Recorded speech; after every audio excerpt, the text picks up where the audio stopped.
En Côte d'Ivoire, le majestueux pont à haubans de Cocody, avec ses airs de cora malienne, est en passe de devenir un symbole de la ville d'Abidjan. Une grève des ouvriers pourrait toutefois perturber la fin des travaux. Côte d'Ivoire, les ouvriers du pont à haubans de Cocody dénoncent leurs conditions de travail. Après avoir cessé le travail pendant 48 heures cette semaine, les ouvriers du pont de Cocody annoncent leur intention de reprendre la grève.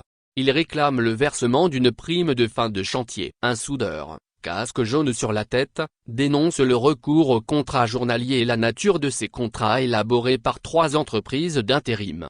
Le contrat lui-même est archi-faux, reproche-t-il. Il est écrit sur le bulletin de paie, un congé-repos. On ne le fait pas. Pour l'assurance CNPS, la Caisse nationale de prévoyance sociale, NDLR, on nous prélève à chaque paie, mais les numéros sont faux. Les ouvriers disent ne pas avoir accès à la CNPS et regrettent l'absence de prise en charge des accidentés du travail. Ils ont inventé des comptes CNPS qui n'existent pas. Lorsqu'on veut se faire soigner, ça ne passe pas. Lorsqu'un ouvrier est blessé, il est livré à lui-même, c'est lui-même qui prend tous ses soins en charge. Selon une fiche de paie que nous avons pu consulter, les ouvriers sont rémunérés 500 francs par jour pour 10 heures de travail quotidien. Ils font appel au président de la République. Monsieur Alassane Ouattara, nous sommes prêts à t'accompagner en tant que jeunesse de BTP, mais il faudrait que tu saches que les entreprises de sous-traitance nous traitent mal. Ils nous traînent comme des animaux. On ne peut pas nous prendre comme esclaves dans notre propre pays. La livraison du pont de Cocody accuse un retard de 2 ans.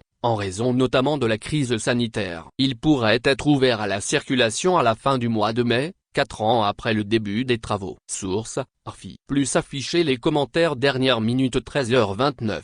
Un air édition de la Atelier, l'accompagnement des leaders politiques au centre des échanges.